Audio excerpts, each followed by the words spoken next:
আসসালামু আলাইকুম ওরহমতুল্লাহ। আলহামদুলিল্লাহ ওয়াসসালাতু ওয়াসসালাম আলা রসুলিল্লাহ ওয়া আলা আলিহি ওয়া সাহবিহি ওয়া ওয়ালা। জিলহজ মাসের প্রথম দিন 1446 হিজরির বছরের শ্রেষ্ঠতম দিনগুলির প্রথম দিনের বৃষ্টিস্নাত বিকেলে সবাইকে স্বাগত জানাচ্ছি নেক্সাস টেলিভিশনের নিয়মিত আয়োজন বেকমাস বিস্কিটস নিবেদিত ইসলামী জীবন বিধানে। আমাদের সাথে আজকে অতিথি হিসেবে আছেন বিশিষ্ট ইসলামী চিন্তাবিদ, লেখক, কলামিস্ট এবং সম্মানিত খতিব বায়তুস সালাহ জামে মসজিদ, আফতাবনগর, ঢাকা, শাইখ মাওলানা মোহাম্মদ মুস্তাফিজুর রহমান। আসসালামু আলাইকুম রহমতুল্লাহ। ওয়ালাইকুম আসসালাম রহমতুল্লাহি ওয়া বারাকাতুহু। শাইখ কেমন আছেন? জি আলহামদুলিল্লাহ, আল্লাহ তাআলা রহমতে ভালো আছে। আপনি কেমন আছেন? আলহামদুলিল্লাহ আমিও ভালো আছি। আপনাকে বিশেষভাবে মোবারকবাদ জানাচ্ছি, এই বৃষ্টি স্নাত সময়ে আপনি আমাদের সাথে একত্রিত হয়েছেন। জাযাকাল্লাহু খাইর। বারাকাল্লাহু ফিক। প্রিয় দর্শক, আপনারা সংযুক্ত হতে পারেন আমাদের সাথে স্ক্রিনে প্রদর্শিত নম্বরটিতে ফোন কলের মাধ্যমে। পাশাপাশি সংযুক্ত হতে পারেন ফেসবুকে নেক্সাস টেলিভিশন ইসলামিক এই পেজে লাইক এবং কি কমেন্ট করার মাধ্যমে। পাশাপাশি সাবস্ক্রাইব করুন আমাদের YouTube channel Nexus television Islamic.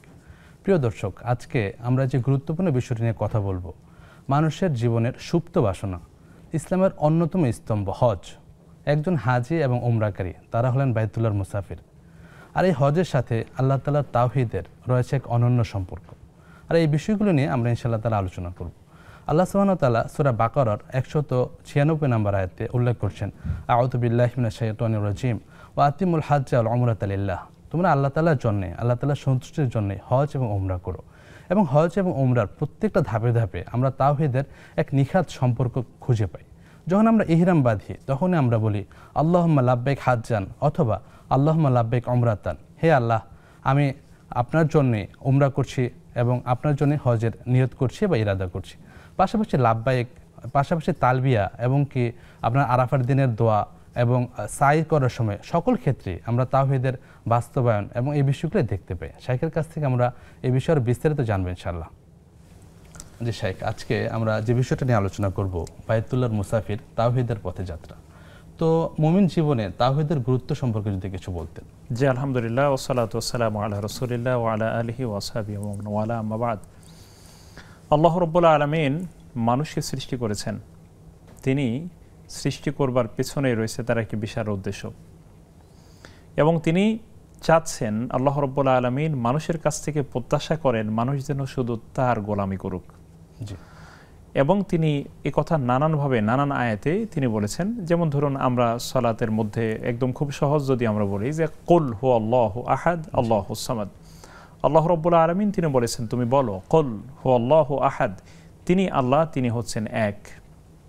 এবং একই সাথে তিনি বলেছেন যে ওমা উমিরু ইল্লা লিয়াবুদুল্লাহ মুখলিসিনা লাহুদ্দিন, যে তাদেরকে শুধু আদেশ দেওয়া হয়েছে যে তারা একমাত্র নিষ্ঠার সাথে আল্লাহ রাব্বুল আলামিনের ইবাদত করবে। বোঝা গেল যে আসলে আল্লাহ রাব্বুল আলামিন এই মানুষকে সৃষ্টি করেছেন এবং এই গোটা সৃষ্টির পেছনে তার মৌলিক উদ্দেশ্যই হলো যে মানুষ যেন সবসময় আল্লাহ রাব্বুল আলামিনের একত্ববাদকে ধারণ করে তার স্বীকৃতি দেয়। এবং এটি তিনি শুধু তার মানে হচ্ছে কোনো একটি বক্তব্যের মাধ্যমেই তিনি শুধু স্পষ্ট করেছেন তেমন নয়, অসংখ্য বক্তব্যের মাধ্যমে তিনি স্পষ্ট করেছেন।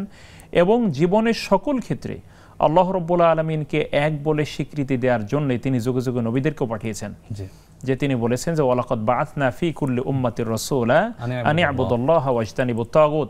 আল্লাহ তাআলা বলেছেন যে আমি প্রত্যেক জাতিতে নবী পাঠিয়েছি, প্রত্যেক জাতির মধ্যে আমি নবী পাঠিয়েছি, রাসূল পাঠিয়েছি। তাদের দায়িত্ব ছিল একই বলা যে তোমরা শুধুমাত্র আল্লাহ তাআলার ইবাদত করো এবং তাগুতকে বর্জন করো, আল্লাহ তাআলার বিধানকে মানতে বাধা দিচ্ছে তাদেরকে বর্জন করো। তো এখানে বোঝা গেল যে আল্লাহ রাব্বুল আলামিন মানে হচ্ছে গোটা জীবনকে, গোটা শরীয়তকে মানুষের সামনে উপস্থাপন করেছেন। আর শরীয়তই হচ্ছে এক ইলাহ তথা আল্লাহ রাব্বুল আলামিনকে ভিত্তি করে, তাওহীদকে ভিত্তি করে। এবং একত্ববাদের স্থান এতটাই ব্যাপক যে আল্লাহ রাব্বুল আলামিন একটি কালিমার মাধ্যমে, আল্লাহ তাআলা বলেছেন যে আলাম তারা কাইফা দারাবাল্লাহু মাসালান কালিমাতান তাইয়্যিবা আসলুহা সাবিত ওয়া ফারউহা ফিস সামা। দেখুন, একটি কালিমা তথা কালিমাতান তাইয়্যিবা তথা শুধুমাত্র আল্লাহ তাআলাকে এক বলে স্বীকার করা, লা ইলাহা ইল্লাল্লাহ, কালিমাতুত তাওহীদ। এইটির মাধ্যমেই কিন্তু মূলত আল্লাহ রাব্বুল আলামিন এটিকে এতটা ব্যাপক করে দিয়েছেন। এবং এটার শিকড় কোথায় বলেছেন আল্লাহ তাআলা, আর তার মানে শাখা প্রশাখায় কোথায় ব্যাপ্ত তিনি বলেছেন, এর মাধ্যমে আল্লাহ তাআলা বোঝাতে চাইলেন যে আসলে গোটা সৃষ্টির পেছনেই রয়েছে মূলত আল্লাহ রাব্বুল আলামিনের একত্ববাদ। নিঃসন্দেহে। এবং জীবনের সকল ক্ষেত্রে শুধুমাত্র আল্লাহ রাব্বুল আলামিনকে এক বলে আমরা স্বীকার করব, এই স্বীকৃতি আমরা দেব, সেজন্যই আল্লাহ রাব্বুল আলামিন আমাদেরকে সৃষ্টি করেছেন। জাযাকাল্লাহ শেখ। আমরা যদি একটু বিস্তারিত জানতে চাই যে হজ গুরুত্বপূর্ণ ইবাদত, হজের সাথে তাওহীদের বিষয়গুলি কিভাবে সম্পৃক্ত? খুবই স্বাভাবিক। দেখুন, আল্লাহ রাব্বুল আলামিন কোরআনুল কারীমের মধ্যে তিনি বলেছেন যে ওয়াতিমুল হাজ্জা ওয়াল উমরাতা লিল্লাহ। আপনি যেমনটি বলেছেন যে আল্লাহ তাআলা বলেছেন যে তোমরা হজ এবং উমরা সম্পাদন করো শুধুমাত্র আল্লাহ তাআলার জন্য। বোঝা গেল যে হজ এবং উমরার পিছনে মূলত উদ্দেশ্য থাকবে আল্লাহ তাআলা, আল্লাহ সন্তুষ্টি। দ্বিতীয় বিষয় আসুন, যে একজন ব্যক্তি যখন আল্লাহ তাআলা হজের ক্ষেত্রে, যদিও এটি হজের ক্ষেত্রেই শুধু সম্পৃক্ত নয়, আল্লাহ তাআলা বললেন একটি দোয়া আমাদেরকে শিখিয়েছেন কোরআনের মাধ্যমে, কুল তুমি বলো ইন্না সলাতি ওয়া নুসুকি ওয়া মাহইয়ায়া ওয়া মামাতি লিল্লাহি রাব্বিল আলামিন লা শারীকা লাহু বিযালিকা উমিরতু আনা আউয়ালুল মুসলিমিন। যে তুমি বলো আমার নামাজ, আমার কুরবানি, এখানে নুসুক বলতে কেউ কুরবানি বলেছেন, মানাসিকুল হজ হতে পারে, সমস্ত বিধান, যে আমার নামাজ, আমার কুরবানি সেটা আল্লাহ তাআলার জন্য, লা শারীকা লাহু বিযালিকা, বিশ্ব প্রতিপালক আল্লাহ তাআলার জন্য, আমি এই জন্য কারোর সাথে আল্লাহর কারো শরীক করি না, আর এজন্যই আমি আদিষ্ট হয়েছে। বোঝা গেল যে এখানে মূলত গোটা বিধান আল্লাহ রাব্বুল আলামিনের জন্যই আমরা করব, সেটা এখানে স্পষ্ট করেছেন। তারপরে দেখুন একজন দর্শক আছেন, প্রশ্ন নিচ্ছে। জি, আসসালামু আলাইকুম। ওয়ালাইকুম আসসালাম। জি বোন, নাম বলে প্রশ্নটি করুন। হুজুর, আমি চট্টগ্রাম থেকে আমেনা বলছি। জি হুজুর, আমার প্রশ্ন হচ্ছে, কোরআন তো আমরা পড়ি, জি তাহলে ছোট ছোট অনেকগুলো বই আছে, ওইগুলাতে পড়লে কি ওইখানে সব পাবো আমরা? আচ্ছা বোন, বিষয়টা জানবো আমরা ইনশাআল্লাহ। আর কোনো প্রশ্ন আছে? জি জি হ্যাঁ জি। হুজুর, আমার অনেকদিন যাবত আমার ওষুধ, বুঝছেন, ওষুধ কি গলার ভিতরে কাটার মতো লাগে। আচ্ছা জি বোন, টেলিভিশনের ভলিউম কমিয়ে আপনি একটু প্রশ্নটি করুন। টেলিভিশনের ভলিউমটি কমিয়ে প্রশ্ন করুন। অনেকদিন যাবত মনে করেন গলার ভিতরে কাটার মতো লাগে, কিন্তু ওষুধপত্র অনেক কিছু করে যাইতেছে না। এমন কোন কি দোয়া আছে আল্লাহ, মানে কোরআন শরীফের ভিতরে যা পড়লে আল্লাহ আমাকে রহমত দান করবেন? যদি থাকে তাহলে কত নাম্বার আয়াত, কত পৃষ্ঠা যদি আচ্ছা বোন, বিষয়টি জানাবো, পাশাপাশি আপনাকে পরামর্শ দেব। এই জন্য আপনি একজন নাক কান গলা বিশেষজ্ঞের একজন পরামর্শ নিন। আমরা এই বিষয়ে শাইখের কাছ থেকে আরো বিস্তারিত জানবো ইনশাআল্লাহ। অসংখ্য ধন্যবাদ আপনাকে। জি শেখ, আমরা আলোচনা করছিলাম। জি, তাহলে তারপরে দেখুন, একই সাথে যে আল্লাহ রাব্বুল আলামিনের কাছে আমরা যখন হজের জন্য যাই, আমরা কি বলি? আমরা যখন তালবিয়া পড়ি, আমরা তখন তালবিয়া বলি লাব্বাইক আল্লাহুম্মা লাব্বাইক, আল্লাহ আমরা হাজির হয়েছি, হে আল্লাহ আমি হাজির হয়েছি, লা শারীকা লাকা লাব্বাইক, তোমার কোনো অংশ মানে হচ্ছে কোনো অংশীদার নেই, আল্লাহ আমরা হাজির হয়েছি, ইন্নাল হামদা ওয়ান নি'মাতা লাকা ওয়াল মুলক, অর্থাৎ আমরা বলছি সমস্ত প্রশংসা, সমস্ত নিয়ামত এবং সমস্ত রাজত্ব, সমস্ত ক্ষমতা এটি শুধু তোমার জন্য। কি বোঝা গেল? আমরা দোয়া করার সময়ই আল্লাহ তাআলার একত্ববাদ দিয়ে দোয়াটি শুরু করছি। অর্থাৎ গোটা হজের মাধ্যমে, গোটা হজের মধ্যেই রয়েছে আল্লাহ রাব্বুল আলামিনের একত্ববাদ। প্রত্যেকটি জায়গায়, প্রত্যেকটি স্থানে, দোয়া থেকে শুরু করে যতগুলো স্থান আমরা দেখি, আমরা সালাত আদায় করছি, ওখানে কাবাগর তাওয়াফ করছি, কার জন্য? আল্লাহর জন্য, আল্লাহ তাআলা সেখানে। এমনকি সাইজে আমরা করছি, সেখানে আমরা দোয়া করছি, সেটাও আল্লাহর কাছে। এবং সাইয়ের মধ্যে ব্যাপক দোয়া করতে হয়। এবং দেখুন, দোয়া করার সময় কাবাগরের দিকে মুখ করে তারপর দোহাত আল্লাহর কাছে দিয়ে দোয়া করতে হয়। বোঝা গেল এখানেও কোনোভাবে যেন আল্লাহ তাআলার একত্ববাদের থেকে একটুও যেন বিচ্যুত আমি না হই। এবং দেখুন, মানে হচ্ছে আরাফার ময়দানে উপস্থিত হয়ে সেখানে আল্লাহর কাছে আমরা দোয়া করছি। এবং এই বিষয়টি আল্লাহ রাব্বুল আলামিন তিনি বলেছেন যে তোমরা এমনভাবে, মানে হচ্ছে ইব্রাহিম আলাইহিস সালামের কাছে যখন বলা হয় ইব্রাহিম আলাইহিস সালামকে যে তুমি হজের জন্য মানুষকে ঘোষণা দাও, কি ওয়াদ্দিন ফিন নাসি বিল হাজি আতুকা রিজালা ওয়া আলা কুল্লি দামিরি ইয়াতিন মিন কুল্লি ফাজ্জিন আমিক, যেখানে বলা হলো যে তারা আসবে, তারা কেন আসবে, অর্থাৎ একেবারে মানে কিভাবে আসবে তার একটি বর্ণনা আল্লাহ তাআলা সেখানে দেওয়ার পরে তিনি বললেন যে এটা মূলত আল্লাহ রাব্বুল আলামিনের সন্তুষ্টির জন্য তার মাথার ভিতরে থাকে। মাকসাদ হচ্ছে আল্লাহ তাআলা সন্তুষ্টি। অর্থাৎ হজের সমস্ত কার্যক্রমগুলোর পেছনে রয়েছে আল্লাহ রাব্বুল আলামিনের একত্ববাদ, আল্লাহ তাআলা তাওহীদকে প্রতিষ্ঠা করা, এবং জীবনের সকল ক্ষেত্রে আমি শুধুমাত্র আল্লাহ তাআলাকেই রব বলে স্বীকৃতি দিব, এই একটি চেতনা কিন্তু হজের মাধ্যমে আমরা সেখান থেকে নিয়ে তারপরে আসি। আরো শুনবেন ইনশাআল্লাহ। আরেকজন দর্শককে সংযুক্ত করছি। আসসালামু আলাইকুম। ওয়ালাইকুম আসসালাম। জি বোন, নাম বলে প্রশ্নটি করুন। আমি প্রশ্ন করছি। জি, আমি মোহাম্মদ ফেন্সি আক্তার। জি, প্রশ্নটি করুন। আমি আমাদের ওই বাড়িতে জি ওই ছেলের বউ যে জি অসুবিধা করতেছে, বাড়িতে শাশুড়িকে দেখতে পারে না। আচ্ছা উম, জি বোন, শুনতে পাচ্ছি। এসব কিভাবে আমরা ঠিক করব? আচ্ছা বোন, বিষয়টি নিয়ে শেখের কাছ থেকে বিস্তারিত জানবো ইনশাল্লাহ। ধন্যবাদ আপনাকে। জি শেখ আলোচনা করছিলেন। জি, তাহলে এখানে আমরা বলছিলাম যে তাওহীদ তথা আল্লাহ রাব্বুল আলামিনের একত্ববাদ, মানে হজ এবং উমরা পালনকারী তিনি তার নিজের জীবনের সব ক্ষেত্রেই শুধুমাত্র আল্লাহ রাব্বুল আলামিনের একত্ববাদকে তিনি স্বীকৃতি দিবেন, কর্মে, আচার আচরণে, মুআমালাতে। এটি আল্লাহ রাব্বুল আলামিন হজের মাধ্যমেই তিনি মানুষের জীবনে প্রতিষ্ঠা করতে চান। জি, প্রতিষ্ঠা করতে চান। দেখুন এখানে হজ করবার জন্য যখন মানুষ যান, যখন হাজী সাহেবগণ হজের জন্য যান, তিনি তার জীবনের মানে হচ্ছে কি অবস্থা তৈরি হয়, তিনি এই পৃথিবীতে যখন থাকেন তথা তার দেশে যখন থাকেন অথবা ইহরাম অবস্থায় যখন থাকেন না, তখন তার জীবনাচার কেমন হয়, কেমন হয় তার জীবনাচার। তিনি ধরুন তার স্বাভাবিক জীবনে তিনি থাকেন, সুন্দর পোশাক পরিধান করছেন, তারপরে হচ্ছে তিনি মানে তার স্বাভাবিক তার কার্যক্রমগুলো করছেন, সুন্দর খাবার তিনি খাচ্ছেন, মানে হলো তার জীবনটা ইহরাম অবস্থায় যে জীবন, ইহরামের বাইরে জীবনটা তেমন নয়। কিন্তু তিনি মাত্র 2টি পোশাক পরে সেখানে গেলেন, যেটি আসলে মানে কাফনের কাপড়ের পরবার মতন একটা সাদৃশ্য। পায়ে জুতা নেই, খালি পায়ে, জীর্ণ অবস্থায় তিনি সেখানে গেলেন। তিনি সেখানে গেলেন, তিনি এই সবক নিয়ে এসলেন তার ভিতর, তার জীবনে, যে আমি আসলে এখান থেকে শুধুমাত্র আল্লাহ রাব্বুল আলামিনের তাওহীদ তথা তার একত্ববাদকে আমি মানুষের ভিতরে প্রতিষ্ঠা করতে চাই। আমার চিন্তা চেতনার প্রত্যেকটি জায়গায় যেন তাওহীদ থাকে। ইব্রাহিম আলাইহিস সালাতু ওয়াস সালাম এই কাবাঘর প্রতিষ্ঠা করলেন, তারপরে দেখুন এই কাবাঘরের মধ্যে মূর্তি ছিল। জি, পরবর্তীতে তারা ভালো ভালো মানুষের নামে তারা মূর্তি তৈরি করে সেখানে, তারা কিন্তু ভালো নিয়তেই তৈরি করেছিল, তাদের নিয়তটা ভালো ছিল। তাদের নিয়ত ছিল যে এখানে ভালো ভালো মানুষের মূর্তি এখানে থাকবে, আমরা তাদেরকে স্মরণ, তাদেরকে দেখলে যেন আল্লাহর কথা স্মরণ হয়। অর্থাৎ তাদের নিয়ত ছিল ভালো, কিন্তু পদ্ধতিটা ছিল সম্পূর্ণ শিরকিয়াতের উপর প্রতিষ্ঠিত। কিন্তু রাসূল মাকবুল সাল্লাল্লাহু আলাইহি ওয়াসাল্লাম, আমরা আরেকজনের প্রশ্ন নিচ্ছি। জি, আসসালামু আলাইকুম। ওয়ালাইকুম আসসালাম। জি বোন, নাম বলে প্রশ্নটি করুন। হ্যাঁ, আমি মিরপুর থেকে লায়লা বলছি। জি, আমি বলতে চাচ্ছিলাম যে এবার তো কুরবানি 7 তারিখে পড়ে গেছে। জি, তো 6 তারিখে আরাফা রোজাটা কি আমরা করতে পারবো শুক্রবার থেকে? আচ্ছা আচ্ছা বোন, বিষয়টি নিয়ে আমরা জানবো ইনশাআল্লাহ। জি, আর এক প্রশ্ন, আর এমনিতেই মনে করেন যে আমার জ্বর লাগছে বা প্রেসার বাড়ছে, সেই সময় কি আমি বসে নামাজ পড়তে পারবো? আচ্ছা বোন, এই বিষয়টি আমরা জানবো ইনশাআল্লাহ। অসংখ্য ধন্যবাদ আপনাকে।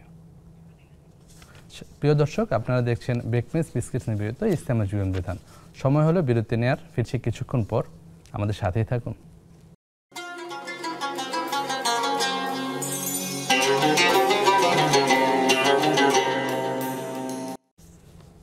আসসালামু আলাইকুম রহমতুল্লাহ। প্রিয় দর্শক, বিরতির পর আবারও স্বাগত জানাচ্ছি আপনাদের প্রিয় অনুষ্ঠান বেকমেস বিস্কিটস নিবেদিত ইসলামের জীবন বিধানে।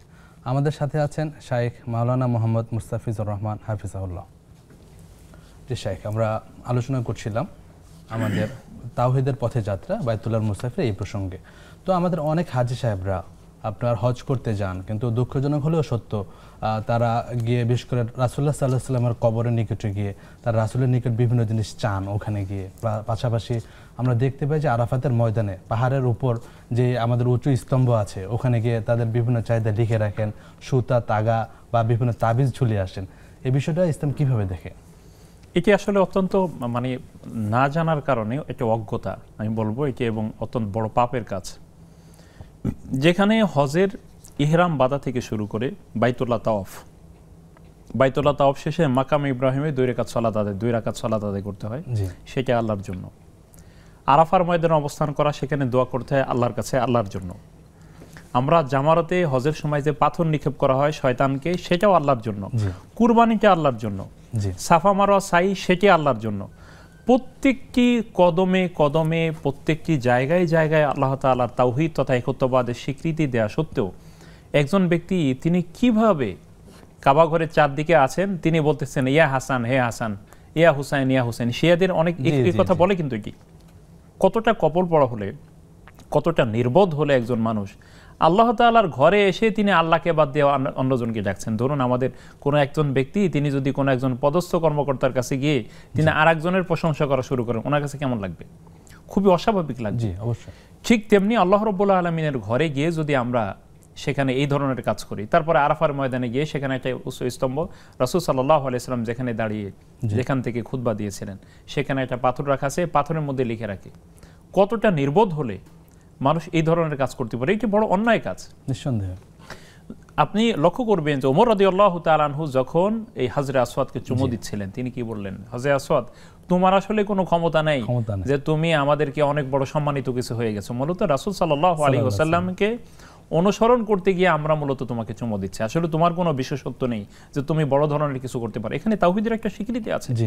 তিনি বোঝাতে চাইলেন, বুঝিয়ে দিলেন যে আসলে পাথরের কোনো ক্ষমতা নেই আমাদের কোনো উপকার করার, যদি আল্লাহ তাআলা আমাদেরকে উপকার না করেন, আমাদের সাহায্য না করেন। সুতরাং বোঝা যাচ্ছে যে এই কাজগুলো কোনোভাবেই করা যাবে না। এবং একই সাথে রাসূল সাল্লাল্লাহু আলাইহি সাল্লামের রওজায় গিয়ে কিছু চাওয়া, আল্লাহ তাআলা তো রাসূল সাল্লাল্লাহু আলাইহি সাল্লামের কাছে চাইতে বলেননি, তিনি বলেছেন ওয়াসআলুল্লাহা মিন ফাদলি। আল্লাহ বলেছেন যে তোমরা আল্লাহর অনুগ্রহ আল্লাহর কাছে চাও, আল্লাহ তাআলার কাছে তার অনুগ্রহ চাও, আল্লাহই বলেছেন আমার কাছে চাইতে।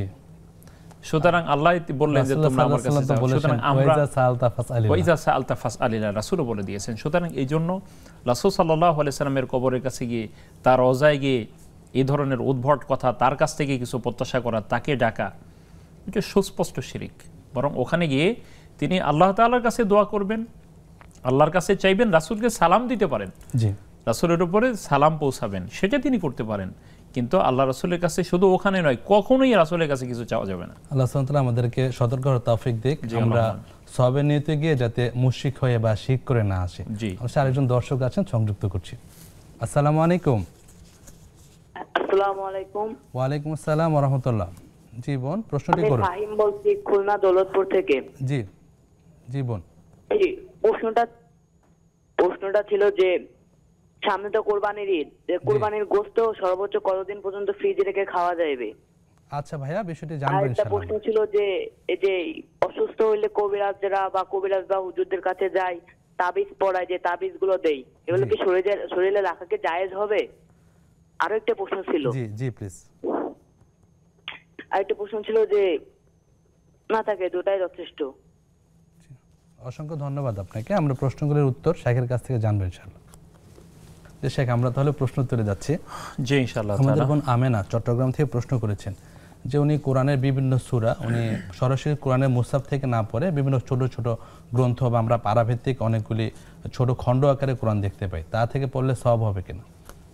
যে কোরআন তো কোরআনই, জি কোরআন তিনি মুখস্থ পড়ুন আর যেখান থেকে পড়ুন, যদি কোরআনের শাব্দিক কোনো ত্রুটি সেখানে পরিলক্ষিত না হয়, মূল নস্খা যেহেতু সেখান থেকে ওখানে কপি করা হয়, সুতরাং যেখান থেকে তিনি পড়েন না কেন সওয়াবের অধিকারী তিনি হবেন ইনশাআল্লাহ, তার কোনো অসুবিধা নেই ইনশাআল্লাহ। জাযাকাল্লাহ খান। শেখ পরের প্রশ্ন করেছেন যে তিনি অসুস্থ, ওনার গলায় কাটা বেঁধেছে বা অস্বস্তি ফিল করেন, তো উনি জানতে চাইছেন কোরআন সুন্নাহয় বিশেষ কোনো দোয়া আছে কিনা এই কাটা থেকে বা এই কষ্ট থেকে মুক্তি পাওয়ার? প্রথমত তিনি আল্লাহ তাআলার কাছে সাহায্য চাইবেন।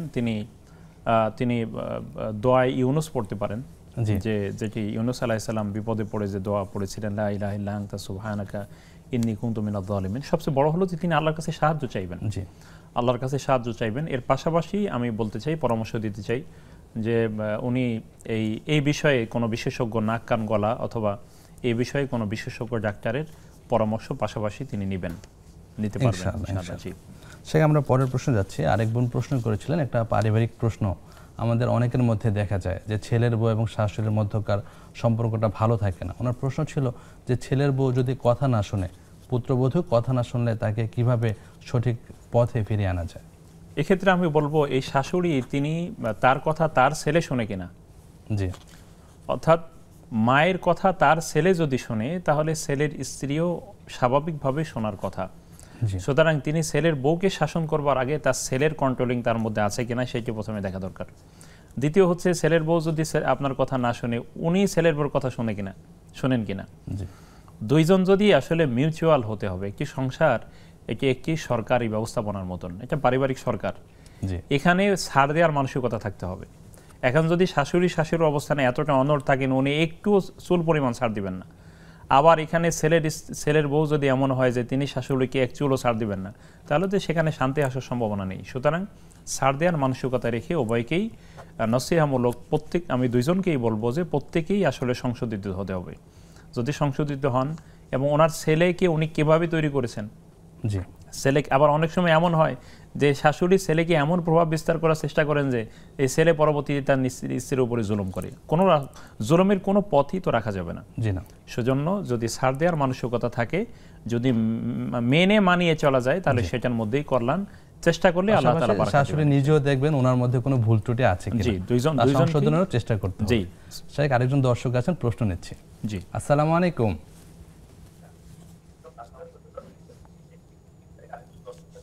আসসালামু আলাইকুম। টেলিভিশন থেকে, জি হুজুর, আমার প্রশ্ন হচ্ছে যে আজকে, জি ওয়ালাইকুম আসসালাম,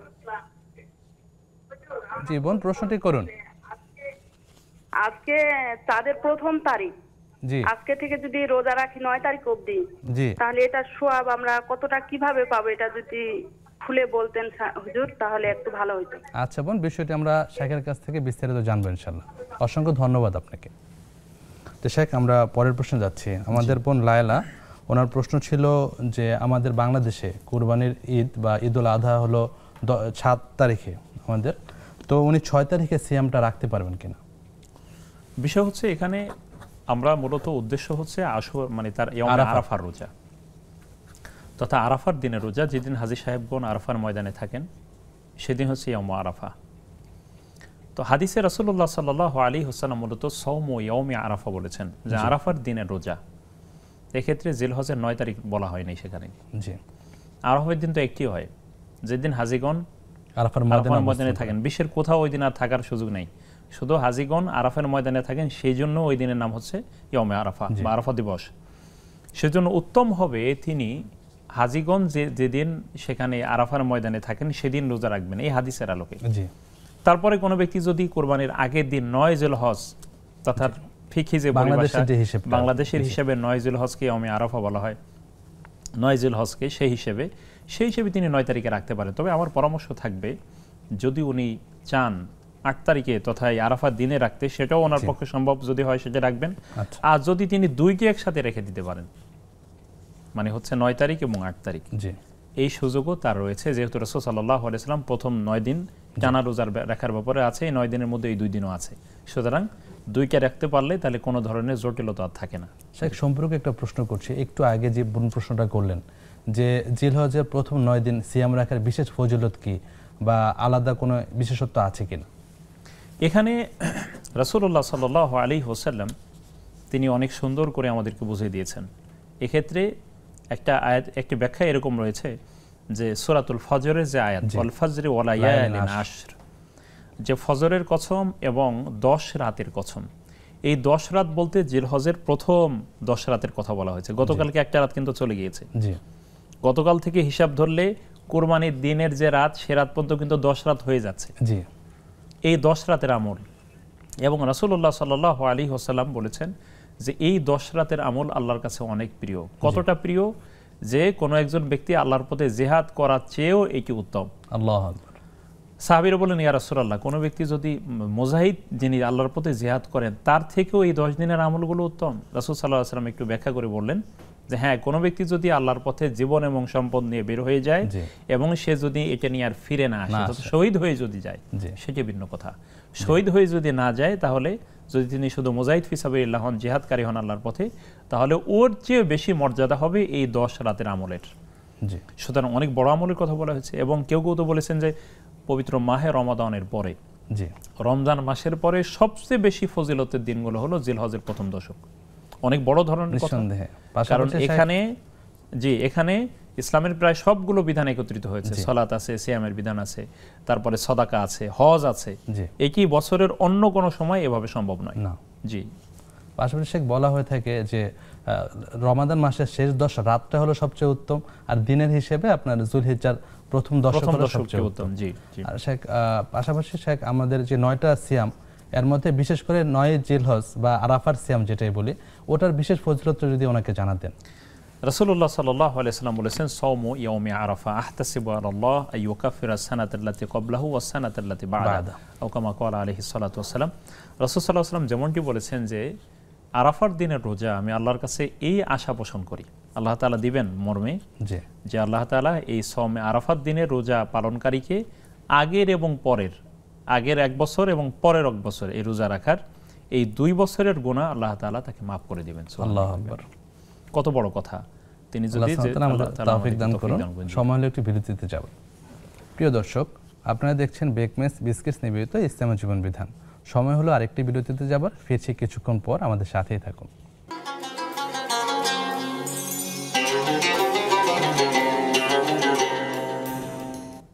আসসালামু আলাইকুম ওয়া রাহমাতুল্লাহ। প্রিয় দর্শক, বিরতির পর আবারও স্বাগত জানাচ্ছি আপনাদের প্রিয় অনুষ্ঠান ইসলামী জীবন বিধানে। নিবেদন করছে বেকমেস বিস্কিটস। প্রিয় দর্শক, আপনারাও সংযুক্ত হতে পারেন আমাদের সাথে স্ক্রিনে প্রদর্শিত নম্বরে ফোন কলের মাধ্যমে। আমাদের সাথে অতিথি হিসেবে আছেন মাওলানা মোহাম্মদ মুস্তাফিজুর রহমান। শেখ, আমরা প্রশ্ন তুলে যাচ্ছি। আমাদের বোন লায়লার দ্বিতীয় যে প্রশ্ন ছিল, কোনো ওযরের কারণে যদি বসে সালাত আদায় করেন, এই ক্ষেত্রে কোনো গুনাহ হবে কিনা? ইসলাম আল্লাহ রাব্বুল আলামিনের পক্ষ থেকে আমাদের জন্য দিন হিসেবে এসেছেন এবং এটা সহজ। জি, আল্লাহ তাআলা বলেছেন ওমা জাআলা আলাইকুম ফিদ-দীনি মিন হারাজ, যে আল্লাহ তাআলা দ্বীনের মধ্যে তোমাদের জন্য কোনো কষ্টকর বিষয় চাপিয়ে দেননি, কোনো সংকীর্ণতা চাপিয়ে দেননি। জি। তো এক্ষেত্রে কোনো ব্যক্তি যদি দাঁড়িয়ে সালাত আদায় করতে না পারেন, রাসূলুল্লাহ সাল্লাল্লাহু আলাইহি ওয়াসাল্লামের হেদায়েত হচ্ছে তিনি বসে সালাত আদায় করতে পারবেন। বসে না পারলেও তিনি শুয়ে আদায় করতে পারবেন। শুয়েও যদি তিনি হাত নাড়াতে না পারেন, সেক্ষেত্রে ইশারায় সালাত আদায় করবেন। সেই সুযোগ শরীয়তে রাখা হয়েছে। আলহামদুলিল্লাহ, কতদিন সুন্দর আমরা শরীয়ত পেয়েছি। পাশাপাশি রাসূলুল্লাহ সাল্লাল্লাহু আলাইহি ওয়াসাল্লাম বলেছেন, যদি কোনো উযরও না থাকে, কেউ যদি বসে সালাত আদায় করে, সে দাঁড়িয়ে সালাত আদায় করে অর্ধেক সওয়াব পাবে। ইসলামের প্রশস্ততা রয়েছে, আলহামদুলিল্লাহ। শেখ, পরের প্রশ্ন যাচ্ছি। অনলাইন থেকে প্রশ্ন করেছেন আমাদের বোন আফিয়া দিল সিদ্দিকা। ওনার প্রশ্ন ছিল যে হজ করা অবস্থায় কোনো নারী হাজি যদি পরপুরুষের সাথে মেসেজে যোগাযোগ করেন, এক্ষেত্রে কোনো গুনাহ হবে কিনা? আল্লাহ রাব্বুল আলামিন হজের ক্ষেত্রে তিনি বললেন যে ফামান ফারাদা ফীহিন্নাল হাজ্জ ফালা রাফাসা ওয়ালা ফুসুকা ওয়ালা জিদালা ফিল হাজ।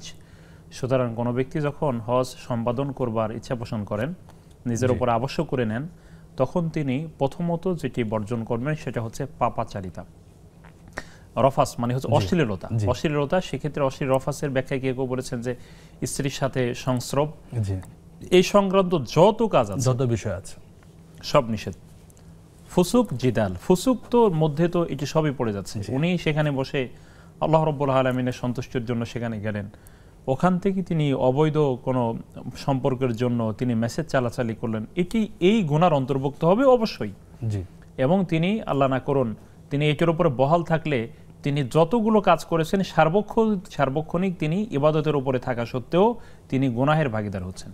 আল্লাহ সুবহানাহু ওয়া তাআলা আমাদেরকে হেফাজত করুন এবং তিনি একটু উপলব্ধি করার তৌফিক দান করুন। শেখ, পরের প্রশ্ন যাচ্ছে। আমাদের ভাই খুলনা থেকে প্রশ্ন করেছেন যে কুরবানির গোশত কতদিন রেখে খাওয়া যাবে? কুরবানির গোশতের ক্ষেত্রে আল্লাহ রাব্বুল আলামিন বলেছেন ফাকুলু ওয়া আতি'মুল কানিআ ওয়াল মু'তাররা।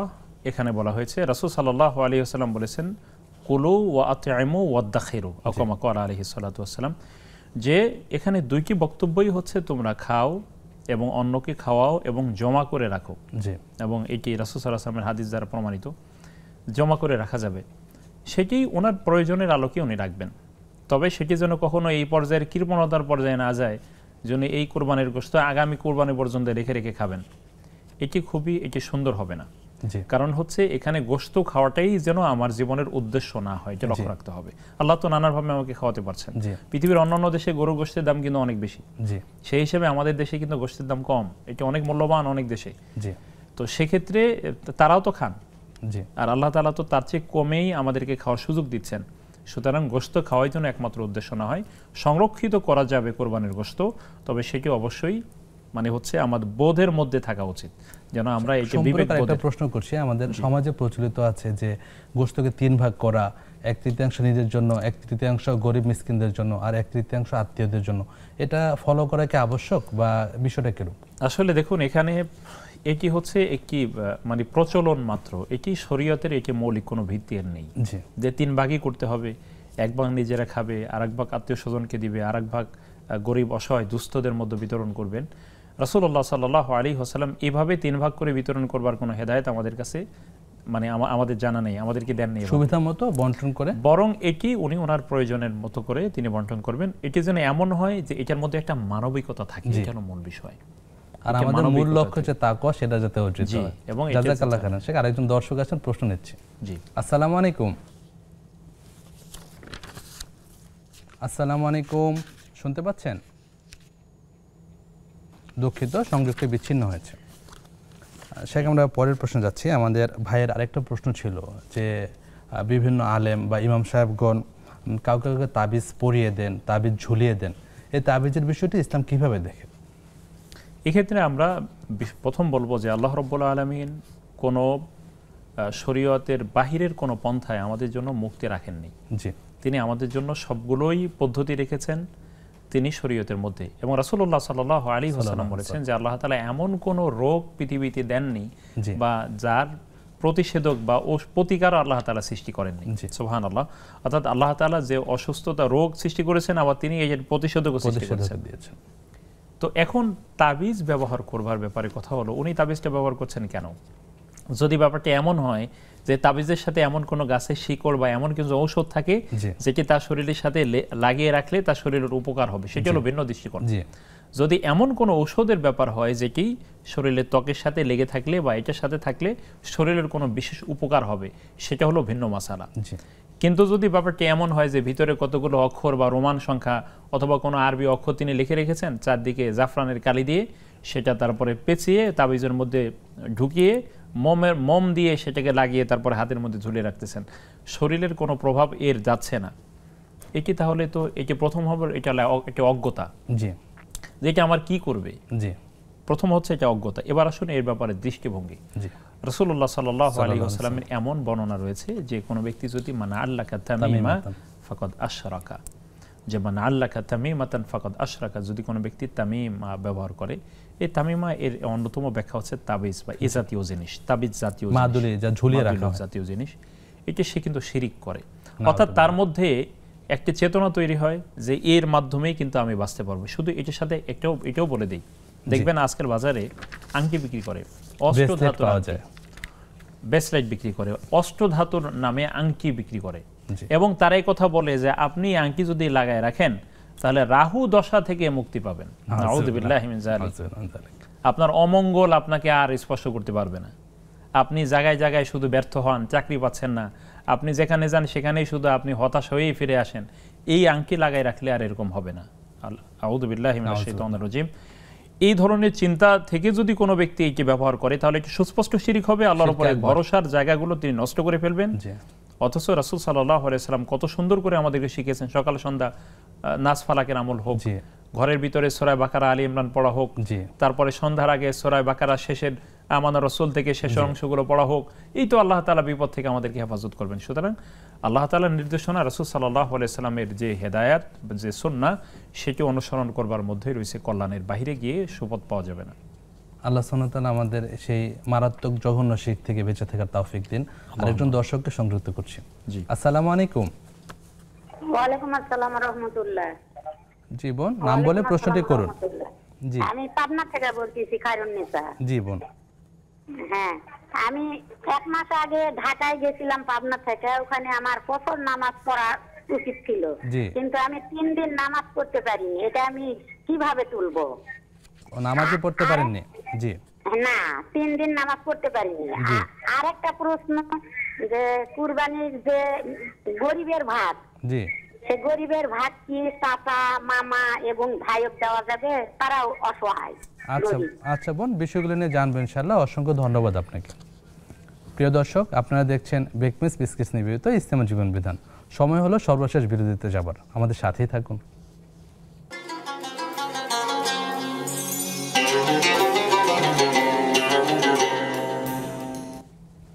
আসসালামু আলাইকুম রহমতুল্লাহ। প্রিয় দর্শক, সরাসরি সম্প্রচারিত হচ্ছে আপনাদের প্রিয় অনুষ্ঠান বেকমেস বিস্কিটস নিবেদিত ইসলামী জীবন বিধান। আজকের পর্বে অতিথি হিসেবে আছেন মাওলানা মোহাম্মদ মুস্তাফিজুর রহমান। শেখ, আপনাকে আবারও স্বাগত জানাচ্ছি। আমরা প্রশ্নোত্তরে যাচ্ছি। শেখ, আমাদের অনলাইন থেকে প্রশ্ন করেছেন বোন মুনা। ওনার প্রশ্ন ছিল যে ঘুমানোর আগে যদি কেউ 21 বার বিসমিল্লাহ পড়ে তাহলে ফেরেশতারা প্রত্যেকবারের জন্য একটা করে সওয়াব লিখেন। বিষয়টা কি কোরআন সুন্নাহ সম্মত?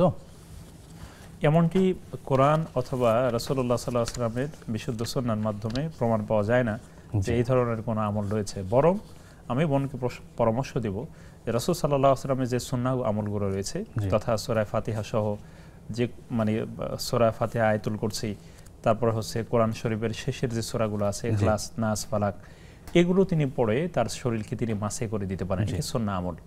বরং এগুলো যদি তিনি করেন তাহলে শয়তান থেকেও তিনি বাঁচতে পারবেন, আল্লাহ তাআলা থেকে বাঁচিয়ে দিবেন, একই সাথে দুঃস্বপ্ন থেকেও আল্লাহ তাকে বাঁচিয়ে দিবেন এবং আল্লাহ তাআলা তার ঘুমকে নিরাপদ করবেন ইনশাআল্লাহ তাআলা। এই সুন্নাহর দিকে তাকে ঝুঁকা উচিত। জাযাকাল্লাহ শেখ। পাশাপাশি বোনকে পরামর্শ দেব, আপনি দোয়ার বই আছে বিভিন্ন, হিসনুল মুসলিম, ওটা ফলো করবেন, আয়াতুল কুরসি পাঠ করা, সূরা আপনার সুবহানাল্লাহ 33, আলহামদুলিল্লাহ 33, আল্লাহু আকবার 34, অনেক ফজিলতপূর্ণ আমল, এই আমলগুলোর প্রতি উৎসাহী হবেন। জি ইনশাআল্লাহ। শেখ পরের প্রশ্ন যাচ্ছি। আমাদের বোন খায়রুন্নেসা প্রশ্ন করেছেন যে উনি সফরে যাওয়ার কারণে কসরের সালাত এবং ফরজ সালাত 3 দিন আদায় করতে পারেননি, এক্ষেত্রে উনি কি করবেন? আমি বোনকে বলবো, যেহেতু তিনি সফর অবস্থায় ছিলেন এবং সফর অবস্থায় থাকবার কারণে তিনি সালাতগুলো তিনি আদায় করতে পারেননি, হয়তো না জেনে অথবা কোনো সুযোগ হয়তো তিনি ওইভাবে পাননি। প্রথমত তাকে বলবো তাকে তাওবা করতে হবে, আল্লাহর কাছে তিনি তাওবা করবেন যে পরবর্তীতে যেন এটি তার মাধ্যমে সংগঠিত না হয়, প্রথম। দ্বিতীয় বিষয় হচ্ছে যে সালাতগুলো তার ছুটে গিয়েছে, এখন তার পূর্ণ সালাতে আদায় করতে হবে। অত্যন্ত ফরজ যে সালাতগুলো তিনি ধারাবাহিকভাবে এই ছুটে যাওয়া সালাতগুলোকে ধারাবাহিকভাবে ফরজটি অন্তত তিনি আদায় করার চেষ্টা করবেন, যেহেতু না স্মরণে আছে। জি, পাশাপাশি একনিষ্ঠ তাওবা। জি শেখ, আরেকজন দর্শক আছেন, প্রশ্ন নিচ্ছি। আসসালামু আলাইকুম। ওয়ালাইকুম আসসালাম ওয়া রাহমাতুল্লাহি ওয়া বারাকাতুহু। আমি মৃত্তিকা মনি বলছিলাম বাড়িথা থেকে। জি বোন, প্রশ্নটি করুন। শেখ, আমার কোয়েশ্চেন হচ্ছে যে আমি যতটুকু জানি আমাদের মেয়েদের কোনো অ্যাট্রাকটিভ বোরখা পরা উচিত না। জি। তো যাতে মানুষ বলে যে বোরখাটা সুন্দর, কিন্তু আমি যদি রুচিসম্মত কোনো বোরখা পরি সেটাও তো মানুষ দেখলে বলবে সুন্দর, তাহলে সেক্ষেত্রেও কি আমার কোনো গুনাহ হবে? আচ্ছা বোন, বিষয়টি আমরা জানবো শেখের কাছ থেকে ইনশাআল্লাহ। ধন্যবাদ আপনাকে। শেখ, আমরা পরের প্রশ্নে যাচ্ছি। ওই বোনের আরেকটা প্রশ্ন ছিল যে কুরবানির যে গোশত বা ভাগ করা, আপনি বিষয়টা আগে আলোচনা করেছেন, তো উনি জানতে চেয়েছেন যে গরিবের ভাগ কি চাচা মামা যারা দুস্থ দরিদ্র তাদের দেয়া যাবে কিনা? কোরবানির গোশত শুধু নয়, যে কোনো সহযোগিতা আমার কাছ থেকে পাওয়ার সবচেয়ে বেশি হকদার হলো আমার নিকটাত্মীয়রা। জি।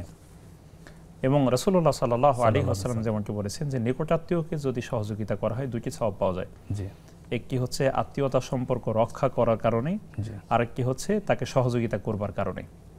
সুতরাং আমি মনে করি, শুধু আমি মনে করি না, রাসূল সাল্লাল্লাহু আলাইহি ওয়াসাল্লামের সুন্নাহ দ্বারা এটি প্রমাণিত যে নিকটাত্মীয়দের মধ্যে যারা অসহায় বা তুলনামূলক অসচ্ছল তাদেরকে যদি উনি কোরবানির গোশত উপহার হিসেবে দেন তাহলে আল্লাহ তাআলা তাকে এই দুইটি সওয়াবই একসাথে দান করবেন ইনশাআল্লাহ তাআলা। ইনশাআল্লাহ ইনশাআল্লাহ। আমাদের আরেক বোন অনলাইন থেকে প্রশ্ন করেছেন, সালেহা বেগম। ওনার প্রশ্ন ছিল যে তামাত্তু হজে কি কুরবানি ওয়াজিব? অনেকে এই জন্য দমে শুকর দেয়, বিষয়টি কেমন? এখন বিষয় হচ্ছে যে এটি হচ্ছে বিভ্রান্তিকর একটা, মানে হচ্ছে বিভ্রান্তি তৈরি করে আমাদের মধ্যে, যে এক্ষেত্রে স্বাভাবিক যে তার বিধান যেটি রয়েছে, স্বাভাবিক যে বিধান কোরবানি দেওয়ার, এই স্বাভাবিক বিধানের উপরে তিনি থাকবেন। এটি খুব মানে হচ্ছে যদি এক কথায় বলি, এর চেয়ে যতই আমরা এটা থেকে নিয়ে জটিলতা করব তাহলে এটা অন্যদিকে যাবে। বরং তিনি স্বাভাবিক পন্থায় যে মানে কোরবানি সেটিই তিনি করবেন। তামাত্তু হজে আমাদের দেশের মানুষ করে থাকে, সুতরাং এতে কোনো মানে অন্য মাসালায় যাওয়ার কোনো প্রয়োজন নেই, বরং এই একটির উপরে যদি তিনি প্রতিষ্ঠিত থাকেন কোরবানি করার, তাহলে চালিয়ে চলবে ইনশাআল্লাহ। ইনশাআল্লাহ। আমাদের বোন মৃত্তিকা মনি প্রশ্ন করেছেন যে মেয়েদের জন্য অ্যাট্রাকটিভ আকর্ষণীয় বোরকা পরা নিষেধ, তবে তিনি কি রুচিসম্মত বোরকা পরতে পারবেন না? রাসূল সাল্লাল্লাহু আলাইহি ওয়াসাল্লামের কাছে সাহাবীরা একবার প্রশ্ন করেছিলেন, ইয়া রাসূলুল্লাহ, কোনো ব্যক্তি তো চায় তার জুতাটি সুন্দর হোক, জি, বা তার এইটি সুন্দর হোক, এটি কি চায় না? তাহলে এটি কি তার অহংকার হবে? না। রাসূল সাল্লাল্লাহু আলাইহি ওয়াসাল্লাম বলেছেন, না, এটা তো অহংকার না, এটা তো আল্লাহ তাআলা জামাল ইউহিব্বুল জামাল, যে আল্লাহ তাআলা হচ্ছেন মানে তিনি নিজে সৌন্দর্যশীল এবং তিনি সৌন্দর্যকে পছন্দ করেন। এবং তিনি বলেছেন যে অহংকার হচ্ছে বা এটি কাউকে তুচ্ছ করা। বোঝা গেল যে উনি মানুষকে দেখানোর জন্য যদি ভালো পোশাক পরেন সেটা আল্লাহ তাআলার জন্য, আল্লাহ সন্তুষ্টির জন্য, মনের মধ্যে যদি কোনো খারাপ চিন্তা তার না থাকে, তাহলে এই সুন্দর পোশাক পরাটা তার এটি অন্য কোনো দিকে যাবে না ইনশাআল্লাহ তাআলা। এটি আল্লাহ তাআলা তাকে সেভ করবেন। জি ইনশাআল্লাহ। শেখ, আমরা আলোচনা করছিলাম বাইতুল্লাহর মুসাফির তাওহীদের পথে যাত্রা। আমাদের তাওহীদের বিপরীত অংশ হলো শিরক। একজন মুসলিম মুমিন শিরক থেকে বাঁচতে কি কি করতে পারে যদি সংক্ষেপে বলতেন? দেখুন, এখানে শিরক থেকে কোনো ব্যক্তি বাঁচবেন এটা হলো ঈমান আনার পূর্ব শর্ত। জি। এবং আল্লাহ তাআলা বলেছেন ফামাই ইয়াকফুর বিত-তাগুত ওয়া ইউমিন বিল্লাহ, অর্থাৎ আল্লাহ রাব্বুল আলামিনকে যদি এক রব হিসেবে স্বীকার করতে হয় তাহলে মাথা থেকে শিরকে আগে সরিয়ে ফেলতে হবে। লা ইলাহা ইল্লাল্লাহ আগে হচ্ছে অস্বীকার, পরে হচ্ছে আল্লাহ তাআলা স্বীকৃতি। জি। তাহলে বোঝা যাচ্ছে যে এখানে প্রথমেই আমার মাথাটা ঠিক করে নিতে হবে যে আমি আসলে আল্লাহ তাআলার গোলামি করতে চাই কিনা, তাকে এক রব বলে আমি স্বীকার করতে চাই কিনা, এটি একটি খুব গুরুত্বপূর্ণ বিষয়। দ্বিতীয় আসুন, তার ভিতরে জানাশোনাটা বাড়াতে হবে। একজন ব্যক্তি তিনি শিরিক থেকে বাঁচবার জন্য জানবেন কোনটা শিরিক কোনটা শিরিক না। প্রমাণ হচ্ছে আল্লাহ তাআলা সূরা মুহাম্মদ 47 নম্বর সূরার 19 নম্বর আয়াতে তিনি বলেছেন, ফাআলাম আন্নাহু লা ইলাহা ইল্লাল্লাহ, তুমি আগে জানো যে আল্লাহ ছাড়া কোনো ইলাহ নেই। তাহলে বোঝা গেল যে আল্লাহ ছাড়া কোনো ইলাহ নেই, এটাকে তাকে জানতে হবে। এই হলো দ্বিতীয়। তৃতীয় বিষয় হচ্ছে রাসূল সাল্লাল্লাহু আলাইহি ওয়াসাল্লাম কিছু দোয়া আমাদেরকে শিখিয়েছেন।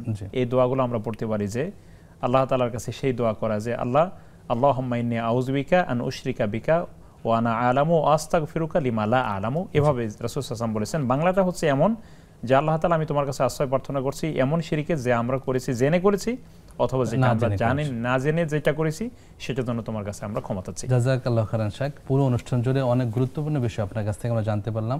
আল্লাহ সুবহানাহু ওয়া তাআলা আপনাকে বিশুদ্ধ ঈমান এবং নেক আমলের সাথে রাখুন, ইলমে আমলে হায়াতে বারাকা দান করুন। আল্লাহুম্মা আমিন ওয়া ইয়াকুম। আল্লাহ আপনাদেরকেও সম্মানিত করুন। আমিন। জাযাকাল্লাহু খাইর। প্রিয় দর্শক, দেখতে দেখতে আমাদের একেবারে সময়ের শেষ প্রান্তে চলে এসেছি।